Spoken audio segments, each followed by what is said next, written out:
Praise the Lord. ദൈവമായ കർത്താവ് നമ്മെ എല്ലാവരെയും ധാരാളമായിട്ട് അനുഗ്രഹിക്കട്ടെ. ഈ പകൽക്കാലവും ദിവസങ്ങളിലായാലും പ്രത്യേകം നമ്മെ സഹായിച്ചല്ലോ. ഉടമ്പടികൾ എന്ന വിഷയത്തെ കുറിച്ചാണ് നമ്മൾ ചിന്തിക്കൊണ്ടിരിക്കുന്നത്. അതിന്റെ അടുത്ത തുടർമാനമായിട്ടുള്ള ആ ചിന്തയുടെ അടുത്തൊരു ഭാഗത്തോട്ട് നിങ്ങളുടെ ശ്രദ്ധയെ ക്ഷണിക്കുന്നു. കർത്താവ് നമ്മെ ഒരുമിച്ച് അനുഗ്രഹിക്കട്ടെ. കർത്താവ് എല്ലാവരെയും സഹായിക്കട്ടെ. പുറപ്പാട് ദിവസം 23:32 കഴിഞ്ഞ ദിവസം നാം ചിന്തിച്ചു. അവരോടും അവരുടെ ദേവന്മാരോടും ഉടമ്പടി ചെയ്യരുത്. സ്തോത്രം. ശക്തമായ ഒരു ദൈവിക മുന്നറിയിപ്പ് കർത്താവ് തന്റെ ജനത്തിന് മേലെ നൽകുകയായിരുന്നു. ഹാലേലൂയ. അതിനെക്കുറിച്ച് നമ്മൾ കഴിഞ്ഞ ദിവസങ്ങൾ ചിന്തിച്ചു. എന്നാൽ ബൈബിളിലൂടെ ചില ഉദാഹരണങ്ങൾ കൂടെ കർത്താവ് എന്തുകൊണ്ട് അതിനെ എതിർത്തു, എന്തുകൊണ്ട് ദൈവം ആ ഒരു തെറ്റായ ബന്ധത്തെ അതെങ്ങനെ സ്വാധീനിക്കുന്നു, അല്ലെങ്കിൽ അതെങ്ങനെ ഒരു കോംപ്രമൈസിലോട്ട് കൊണ്ടുപോയിട്ട് ദൈവിക ആരാധനയിൽ നിന്ന് ജനത്തെ മാറ്റിക്കളയുന്നു എന്നതിനെ കുറിച്ച് നമുക്ക് വ്യക്തമായിട്ട് ഈ പകൽക്കാലവും പഠിക്കാം. നാം ചിന്തിക്കേണ്ട ഒരു കാര്യം, ആത്യന്തികമായും ശത്രുവിന്റെ പദ്ധതി എന്ന് പറഞ്ഞ ദൈവത്തെ ആരാധിക്കുന്നതിൽ നിന്ന് ജനത്തെ മുടക്കുക, ജനത്തെ പിന്നോട്ടാക്കുക. അതാണ് പിശാച് പലപ്പോഴും ചെയ്തു വരുന്ന ഒരു പദ്ധതി, അല്ലെങ്കിൽ ചെയ്തൊരു സ്ട്രാറ്റജി എന്ന് പറയുന്നത്. എന്നാൽ ഈ പകൽക്കാലം സ്തോത്രം അതിന് ശത്രു ഉപയോഗിച്ച ചില മാർഗങ്ങളെ കുറിച്ച്, വ്യക്തികളെ കുറിച്ച് നമ്മൾ ചിന്തിക്കുകയാണ്. ആസ്പദമായിട്ട് നമുക്ക് സംഖ്യാപുസ്തകം 22-ാം അധ്യായം 2-3 വാക്യങ്ങൾ, അല്ലെങ്കിൽ 25-ാം അധ്യായം 1 വഴി താഴോട്ട് 23-1 താഴോട്ട് വായിക്കുമ്പോഴെല്ലാം വ്യക്തമായ ചില കാര്യങ്ങൾ നമുക്കവിടെ ദർശിക്കാൻ സാധിക്കും. ഇവിടെ നമുക്ക് കാണാൻ സാധിക്കുന്നത് ഇസ്രായേലിന്റെ അല്ലെങ്കിൽ മോവാബ് ദേശത്തേക്ക് അതിനെ ഭരിച്ചിരുന്ന ആ സമയത്ത് അതിനെ ഭരിച്ചിരുന്ന രാജാവ്, അദ്ദേഹത്തിന്റെ പേര് ബാലാക്ക് എന്നായിരുന്നു. ബാലാക്ക് എന്ന രാജാവിനെ കുറിച്ച് കാണാൻ സാധിക്കുന്നുണ്ട്. സ്തോത്രം. 22-1 മുതൽ താഴോട്ട് വായിക്കുമ്പോൾ, അപ്പോൾ ഇസ്രായേൽ മക്കൾ ആ ദേശത്ത് വന്ന് അവിടെ പാളയം ഇറക്കുന്ന ഒരു സാഹചര്യം ഉണ്ടായി. അപ്പോൾ ഇത് കണ്ടപ്പോൾ, ഇവരെ കുറിച്ച് കേട്ടപ്പോൾ ബാലാക്ക് വളരെയധികം ഭയപ്പെട്ടു. കാരണം ഇസ്രായേൽ അമ്മുവിന്റെ മേലെ നേടിയ വിജയത്തെക്കുറിച്ചും അവരുടെ പരാക്രമങ്ങളെക്കുറിച്ചും അല്ലെ യഹോവയായ ദൈവം അവരോട് കൂടെ ഇരുന്ന് ചെയ്യുന്ന വൻ കാര്യങ്ങളെ കുറിച്ചെല്ലാം ബാലാക്ക് കേട്ടിട്ടുണ്ട്. അതുകൊണ്ട് തന്നെ ഇവയെല്ലാം കണ്ടപ്പോൾ സ്തോത്രം ഇത്രയും വലിയൊരു ശക്തിയെ നേരിടാനുള്ള ഒരു സൈനിക ബലമോ അല്ലെങ്കിൽ അതിനോട് തക്കതായ ഒരു സാഹചര്യമോ എനിക്കില്ല എന്ന് മനസ്സിലാക്കിക്കൊണ്ട് എങ്ങനെയെങ്കിലും അവരെ പരാജയപ്പെടുത്തണം എന്ന് മനസ്സിലാക്കി, സാധാരണമാകുന്ന എന്റെ ശക്തി കൊണ്ട് ഇവരെ നേരിടാൻ എളുപ്പമല്ല, അതുകൊണ്ട് അദ്ദേഹം ചെയ്തൊരു പ്രോഗ്രാം എന്ന് പറയുന്നത്, അല്ലെങ്കിൽ പരിപാടി എന്ന് പറയുന്നത്, ബിലയാമിനെ അല്ലെങ്കിൽ ബിലയാമിന്റെ സഹായം തേടാനായിട്ട് തീരുമാനിച്ചു. തന്നെക്കാൾ വലിയ ഒരു ആത്മീക സഹായം നേടുവാനായിട്ട് തീരുമാനിച്ചു. ഹാലലൂയ. അതിൽ ഫലമായിട്ട് താൻ ബിലയാമിനെ വിളിക്കാൻ തക്കണം ഇടയായി തീർന്നു. സ്തോത്രം. നമുക്കറിയാം, ബിലയാം എന്ന് പറയുന്ന വ്യക്തി പേഥോറിൽ നിന്നുള്ള ഒരു വ്യക്തിയായിരുന്നു. അപ്പൊ ബാലാക്ക് അദ്ദേഹത്തെ വിളിച്ചിട്ട് ഇങ്ങനെ പറയുകയാണ്, നീ വന്ന് എന്റെ ജനത്തെ ശപിക്കണം. സ്തോത്രം. ആവശ്യം ഇത്രയേ ഉള്ളൂ, എന്റെ ജനത്തെ ശപിക്കണം. 22-26 സംഖ്യാപുസ്തകം. അപ്പോൾ അങ്ങനെ പറഞ്ഞു. അദ്ദേഹത്തിന്റെ ചിന്ത ഇത്രയുമായിരുന്നു, ബാലാക്കിന്റെ ചിന്ത ഇത്രയും ഉണ്ടായിരുന്നത്, ബിലയാം ഇവരെ ശപിച്ചാൽ എനിക്ക് അവരെ തോൽപ്പിക്കാം, നിസ്സാരമായിട്ട് തോൽപ്പിക്കാൻ സാധിക്കും. അപ്പൊ തന്റെ സ്പിരിച്വൽ അല്ലെങ്കിൽ തന്റെ അധികാരത്തിന് അപ്പുറമായ ഒരു അതോറിറ്റിയിൽ നിൽക്കുന്ന ആൾക്ക് ഇവരെ പരാജയപ്പെടുത്താൻ കഴിയുമെന്ന് മനസ്സിലാക്കിയപ്പോൾ അതിനു വേണ്ടിയിട്ട് സ്തോത്രം ഹാലലൂയ മറ്റൊരാളുടെ ആത്മീയ കഴിവിന് ഉപയോഗിക്കപ്പെടുക. ഹാലലൂയ. പലപ്പോഴും സ്പിരിച്വൽ വേർഡ് നമുക്ക് ഇങ്ങനെ കാണാൻ സാധിക്കുന്നതുണ്ട്. ഹാലലൂയ. ലീഗലായിട്ടും ഇല്ലീഗലായിട്ടും തങ്ങളെക്കാൾ മറ്റൊരു കഴിവിനെ ആശ്രയിച്ച് തങ്ങൾക്ക് താഴെയുള്ളവരെ പരാജയപ്പെടുത്തുന്ന ഒരു സ്പിരിച്വൽ വേർഡ്. വളരെ വ്യക്തമായിട്ടൊരു ചിത്രം നമുക്കിവിടെ കാണാൻ സാധിക്കുക. സ്തോത്രം. ഹാലലൂയ. ബിലയാം ഇവരെ ശപിച്ചാൽ എനിക്കിവരെ തോൽപ്പിക്കാൻ ഈസിയാണ്. സ്തോത്രം. ഹാലലൂയ. സ്തോത്രം. ഇല്ലീഗൽ വേൾഡിൽ സംഭവിക്കുന്ന ഇങ്ങനെയാണ്. സ്തോത്രം. നമ്മളെ നേരിട്ട് തകർക്കാൻ കഴിയാത്തപ്പോൾ ഹാലലൂയ. സ്തോത്രം. ഹാലലൂയ. നമ്മളെക്കാൾ മേലെ നിൽക്കുന്ന ഒരു സ്പിരിച്വൽ അതോറിറ്റിയെ ആശ്രയിച്ചിട്ട് നമ്മൾ തകർക്കുന്ന ഒരു പൈശാചിക മേഖലയുണ്ട്. സ്തോത്രം. പക്ഷെ ഇവിടെ നോക്കിക്കും, ബിലയാമിന് ഇസ്രായേലിനെ ശപിക്കാൻ കഴിയുന്നില്ല. നാം തുടർന്ന് താഴോട്ട് വായിച്ചു വരുമ്പോൾ ഇവിടെയാണ് കഥയിലെ ഏറ്റവും, അല്ലെങ്കിൽ ഈ ഒരു വേദഭാഗത്തെ മനോഹരമായ ഒരു ഭാഗം അവിടെ കാണാൻ സാധിക്കുന്നത്. ബിലയാം ശപിക്കാൻ ശ്രമിച്ചെങ്കിലും ദൈവം അനുവദിക്കുന്നില്ല. അവിടെ വാക്യം എഴുതി വെച്ചിരിക്കുന്നത് 23:8 ദൈവം ശപിക്കാത്തവൻ ഞാൻ എങ്ങനെ ശപിക്കും? ബാലാക്കിന്റെ ആളുകൾ വന്ന് ബിലയാമിന്റെ അടുത്ത് ആവശ്യം പറയുമ്പോൾ, ഓക്കെ ഞാൻ രാത്രി പ്രാർത്ഥിക്കട്ടെ, അല്ലെങ്കിൽ ഒരു രാത്രി കഴിഞ്ഞിട്ട് ഞാൻ മറുപടി പറയാമെന്ന് പറയുന്നു. എന്നാൽ രാത്രിയിൽ ഒരു ദൈവശബ്ദം, അനുകൂലമായ ഒരു ദൈവശബ്ദം കേൾക്കാത്തത് കൊണ്ട് നോ എന്ന് പറഞ്ഞ് വിടാനിടയായി തീർന്നു. സ്തോത്രം. അപ്പോൾ ദൈവം ശപിക്കാത്തതിനെ എനിക്ക് ശപിക്കാൻ അധികാരമില്ല എന്ന് ബിലയാമിനോട് മനസ്സിലാക്കുകയാണ്. സ്തോത്രം. ബിലയാം അത് അറിയിക്കുകയാണ്. ദൈവമക്കളെ, സ്തോത്രം, ഇവിടെ വ്യക്തമായ ഒരു കാര്യം ഞാൻ പറയാം. സ്തോത്രം, ദൈവം അനുഗ്രഹിച്ച ജനത്തെ ശപിക്കുവാൻ, സ്തോത്രം, ഹല്ലേലൂയ, ദൈവം അനുഗ്രഹിച്ച ജനത്തെ ശപിക്കുവാൻ മറ്റാരെയും ദൈവം അനുവദിക്കത്തില്ല. സ്തോത്രം, ദൈവം അനുഗ്രഹിച്ച ജനത്തെ അവന്റെ ഇഷ്ടപ്രകാരം ശപിക്കാൻ, സ്തോത്രം, ദൈവം അനുവദിക്കാതെ ഒരു വ്യക്തിക്കും കഴിയത്തില്ല. സ്തോത്രം, ബാലാക്ക് വീണ്ടും ശ്രമിക്കുകയാണ്, വീണ്ടും ബിലെയാമിന്റെ അടുത്ത് പോയി കാര്യം പറയുകയാണ്. മറ്റൊരു സ്ഥലത്തിലേക്ക് വീണ്ടും കൊണ്ടുപോയിട്ട് പറയുകയാണ്, ശാപത്തിന് പകരം, ഹല്ലേലൂയ, സ്തോത്രം, അനുഗ്രഹത്തെ പകർന്ന ദൈവത്തിന്റെ കരം അവർക്ക് അനുകൂലമായിരുന്നത് കൊണ്ട് ആ പദ്ധതിയെ ആ രീതിയിൽ ചെയ്തെടുക്കുവാൻ ബാലാക്കിനോട് സാധിക്കുന്നില്ല. സ്തോത്രം, ഹല്ലേലൂയ. ഇവിടെ നമുക്ക് വ്യക്തമായിട്ട് മനസ്സിലാക്കാൻ കഴിയുന്ന ഒരു സത്യം എന്ന് പറയുന്നത്, ദൈവത്തിന്റെ അനുഗ്രഹത്തിന് എതിരായി വരുന്ന മനുഷ്യന്റെ ഒരു വാക്കിനും അവിടെ സ്ഥാനമില്ല. നീ മുടിഞ്ഞു പോകും, നീ ഗതി പിടിക്കത്തില്ല, നീ നന്നാകത്തില്ല എന്നൊക്കെയും മനുഷ്യരെ എത്ര നമുക്കെതിരെ പറഞ്ഞിട്ടുണ്ടെങ്കിലും ഒരു കാര്യം നമ്മൾ ഓർക്കണം, അതിന് മേലെ ദൈവത്തിന്റെ അനുഗ്രഹത്തിന്റെ വാക്ക് നമ്മുടെ മേൽ ഉണ്ടെങ്കിൽ, സ്തോത്രം, ഹല്ലേലൂയ, ആ ശാപവാക്കുകൾ നമ്മളെ ഫലിക്കത്തില്ല, നമ്മുടെ മേൽ ഫലിക്കത്തില്ല. സ്തോത്രം, ആരെങ്കിലും എന്നെ ശപിച്ചിട്ടുണ്ടോ, അല്ലെങ്കിൽ ആരെങ്കിലും എനിക്കെതിരെ സംസാരിച്ചിട്ടുണ്ടോ, പ്രവർത്തിച്ചിട്ടുണ്ടോ എന്നുള്ള ഭയത്തിൽ നമ്മൾ ജീവിക്കേണ്ട ആവശ്യമില്ല. സ്തോത്രം, കാരണം നമ്മൾ വിശ്വസിക്കണം, നമ്മുടെ കണ്ണുകൾ ശാപത്തിന്റെ മേലല്ല, മന്ത്രവാദത്തിന്റെ മേലല്ല, ഒരു ഭൂതങ്ങളിലുമല്ല, ഒരു വിലയാമലുമല്ല, നമ്മുടെ കണ്ണുകൾ യേശുവിലാണെങ്കിൽ, സ്തോത്ര, ശാപങ്ങളൊന്നും നമ്മുടെ മേലെ ഫലിക്കത്തില്ല. പ്രൈസ് ദി ലോർഡ്, ഹല്ലേലൂയ, സ്തോത്രം. ഈ കഥ ഇവിടെ അവസാനിക്കല്ല, അതിന്റെ ഒരു ടേണിംഗ് പോയിന്റ് എന്ന് പറയുന്നത്, ഇവിടെ മനസ്സിലാക്കിയ ബിലെയാമിന് പുറത്തു നിന്ന് ഇസ്രായേലിനെ ശപിക്കാൻ കഴിയുന്നില്ല.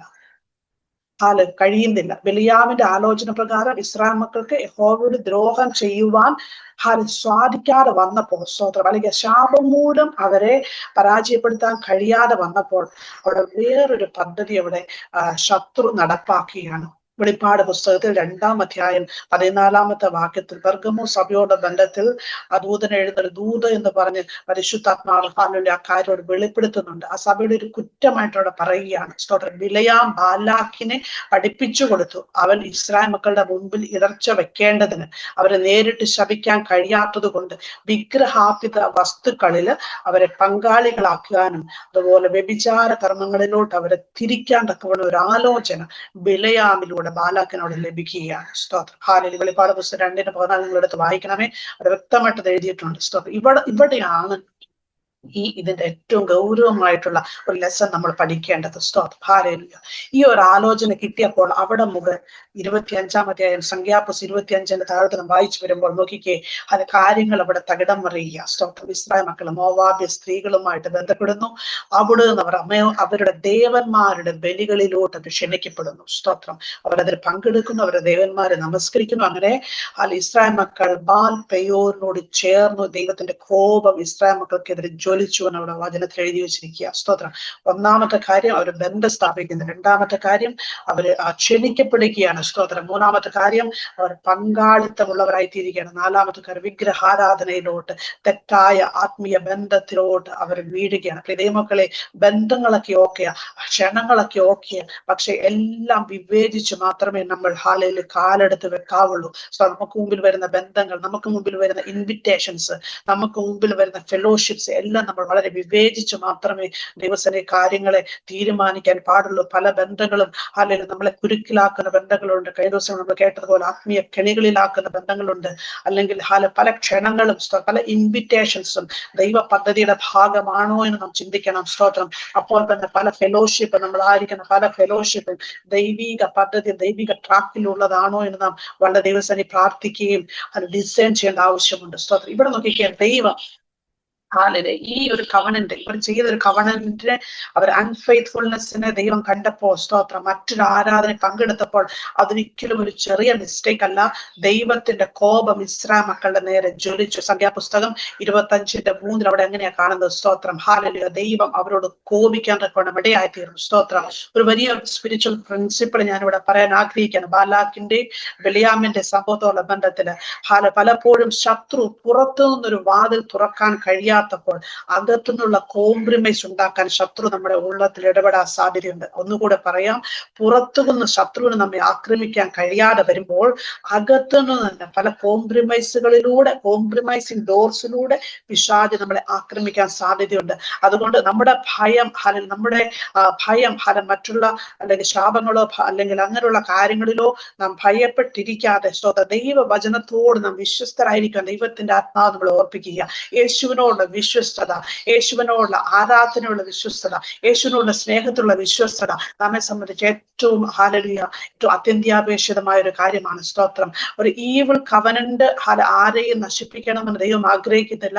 അപ്പോൾ തന്നെ സ്തോത്രം വിവേചിച്ച് കയറുമ്പോൾ സ്തോത്രം, ഞാൻ നേരത്തെ പറഞ്ഞ പോലെ ബന്ധങ്ങളെ, ക്ഷണങ്ങളെ, അല്ലെങ്കിൽ സ്തോത്രം പ്രവർത്തനങ്ങൾ, ആത്മീയ പ്രാക്ടീസുകളെല്ലാം നമ്മൾ ഇത് ബൈബിളിനോട് യോജിക്കുന്നതാണോ, ഇത് യേശുവിനോട് എന്നോട് അടുപ്പിക്കുന്നുണ്ടോ, അല്ലെങ്കിൽ അവിടെ എന്തെങ്കിലും കോംപ്രമൈസ് ചെയ്യാൻ എന്നെ ഇടയാക്കുന്നുണ്ടോ, ഇങ്ങനെ നാം ചിന്തിച്ച് നാം മുന്നേറുമ്പോൾ സ്തോത്രം ഹല്ലേലൂയ, ഞാനായിരിക്കുന്ന ഈ ഒരു ബന്ധം അല്ലെങ്കിൽ ഈ ഒരു ഫെലോഷിപ്പ് യഥാർത്ഥ ആത്മീക ശക്തിയിലാണോ പോകുന്നത്? സ്തോത്രം. അത് എന്നെ ക്രിസ്തുവിലോട്ട് കൊണ്ടുപോകുന്നുണ്ടോ? അതല്ല, മറിച്ച് ഏതെങ്കിലും ഒരു ദുഷ്ട ഉടമ്പടിയിൽ എന്നെ കുടുക്കി ഇടുവാൻ തക്കവണ്ണം പിശാച് എന്തെങ്കിലും പദ്ധതി ഇടുന്നുണ്ടോ എന്ന് നമ്മൾ വളരെയധികം ദൈവസന്നിധിയിൽ പ്രാർത്ഥിക്കേണ്ടതാണ്. നമുക്കറിയാം, നമുക്ക് 5 ദിവസങ്ങൾ ചിന്തിച്ചു അപ്പോസ്തല പ്രവർത്തനം 19-ാം അധ്യായത്തിന്റെ 18-20 നമ്മൾ ചിന്തിച്ചു. അവിടെ ആളുകള് യേശുവിനെ അറിഞ്ഞപ്പോൾ അവർ അതുവരെ കൊണ്ടുപോയിക്കൊണ്ടിരുന്ന ഒക്കൾട്ട് പ്രാക്ടീസുകളെല്ലാം അവർ ഉപേക്ഷിച്ചു.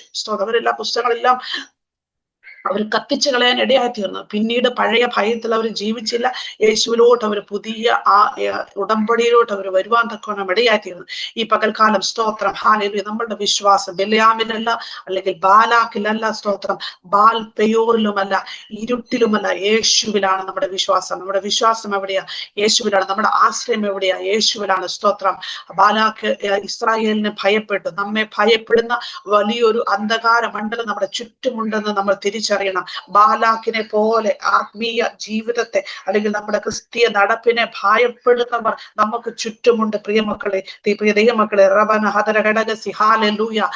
അതുകൊണ്ട് ബില്യാമിനെ ഉപയോഗിച്ച് അവരെ നശിപ്പിക്കാൻ ശ്രമിച്ചതുപോലെ സ്തോത്രം പുറത്തുനിന്ന് നമ്മളെ പരാജയപ്പെടുത്താൻ കഴിയാതിരിക്കുമ്പോൾ അകത്തുനിന്നുള്ള ഹല്ലേലൂയ സാഹചര്യങ്ങളിലെ ഡോറുകൾ ഉപയോഗിച്ച് സ്തോത്രം നമ്മളെ തകർത്ത് കളയുവാൻ തക്കവണ്ണം പിശാചൊരുക്കുന്ന കണികളെ, കോംപ്രമൈസുകളെ ദിവസങ്ങളിൽ കാണുവാൻ തക്കവണ്ണം നമ്മുടെ ആത്മീയ കണ്ണുകളെ ദൈവത്തിന്റെ ആത്മാവ് തുറക്കട്ടെ. സ്തോത്രം.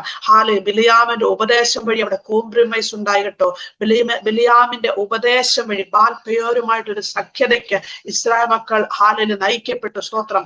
അതുകൊണ്ട് ദൈവം തന്റെ ജനത്തിന് ജനത്തോട് കോപിക്കാൻ തക്കവണ്ണം ഇടയായി തീർന്നു. ഈ പകൽക്കാലം ദിവസം ഞാൻ ഓർപ്പിക്കട്ടെ. സ്തോത്രം. ഈ പകൽക്കാലം നമ്മുടെ ഹൃദയത്തിൽ നാം വിശ്വസിക്കണം, ആഴത്തിൽ നാം വിശ്വസിക്കണം. ഞാൻ എൻ്റെ യേശുവിൻ്റെതാണ്, എൻ്റെ ഹൃദയം മുഴുവൻ എൻ്റെ യേശുവിനുള്ളതാണ്, എൻ്റെ ആരാധന എൻ്റെ യേശുവിന് മാത്രമാണ്. ദൈവവചനത്തിന് വിരുദ്ധമായ ഒരു കാര്യങ്ങളും ഞാൻ കോംപ്രമൈസ് ചെയ്യത്തില്ല. എൻ്റെ കൂടെ ഹല്ലേലൂയ ആരുമില്ലെങ്കിൽ, എൻ്റെ കൂടെ നിൽക്കാൻ ആരുമില്ലെങ്കിലും സ്തോത്രം യേശു എൻ്റെ കൂടെ ഉണ്ടെന്നുള്ള ഒരു ധൈര്യം നമ്മളെ ഭരിക്കണം. സ്തോത്രം. ആ ധൈര്യം നമ്മളെ ഭരിക്കുന്നുവെങ്കിൽ സ്തോത്രം നമ്മുടെ സാഹചര്യം എന്തുമായിക്കോട്ടെ, സിറ്റുവേഷൻസ് മാറിയില്ലെന്ന് വരാം, സിറ്റുവേഷൻസിന് പെട്ടെന്നൊരു മാറ്റം ഉണ്ടായില്ലെന്ന് വരാം. പക്ഷേ സ്തോത്രം ഹല്ലേലൂയ ഇരുട്ടിലോട്ടല്ല നാം നോക്കേണ്ടത്, വെളിച്ചത്തിലുള്ള യേശുവിലോട്ട് നോക്കണം. ദൈവത്തോട് പ്രാർത്ഥിക്കണം, കർത്താവേ എനിക്ക് ആത്മീയ വിവേചനം നൽകണം.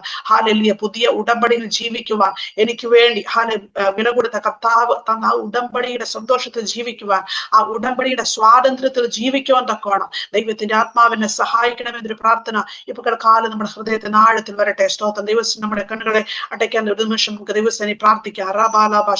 കർത്താവെ, വചനം കേട്ടുകൊണ്ടിരിക്കുന്ന ഓരോരുത്തർക്കാടിയും പ്രാർത്ഥിക്കുന്നത് കർത്താവ് ആത്മീയ കണ്ണുകൾ തുറന്നു വരട്ടെ. കർത്താവെ, ആ ദൈവിക പദ്ധതികൾക്ക് തടസ്സമായി പിശാച് കൊണ്ടുവന്ന സകല ഡോറുകൾ, പുറത്തുനിന്ന് അകത്തുനിന്നുള്ള ഡോറുകളെ കണ്ട് അതിന് അടയ്ക്കുവാൻ തക്കവണ്ണം ഹല്ലേലൂയ. സ്തോത്രം, സ്തോത്രം. ശരിയാണ്, ഇത് ഓക്കെയാണ്, ഇത് കുഴപ്പമില്ല, അല്പമൊക്കെ കോംപ്രമൈസ് ചെയ്യുന്നതുകൊണ്ട് തെറ്റില്ല എന്നൊക്കെ പറഞ്ഞ് വലിയ ആത്മീക അനുഗ്രഹങ്ങളെ, നന്മകളെ ബ്ലോക്ക് ചെയ്യുന്ന ശത്രുവിന്റെ ഡോറുകൾ യേശുവിന്റെ നാമത്തിൽ പകൽക്കാലം അടയപ്പെടട്ടെ. അവർ ആരാധനയെ മറ്റൊന്നും കൊണ്ടുപോകാതെ, സ്റ്റീൽ ചെയ്യാതെ ഹല്ലേലൂയ. സ്തോത്രം. ദൈവിക വിവേചനത്താൽ കണ്ണുകൾ യേശുവിൽ മാത്രം ഉയർത്തിക്കൊണ്ട് മുന്നോട്ട് പോകാൻ തക്കോണം ജനത്തെ അവർ സഹായിക്കേണ്ടതിനായി പ്രാർത്ഥിക്കുന്നു.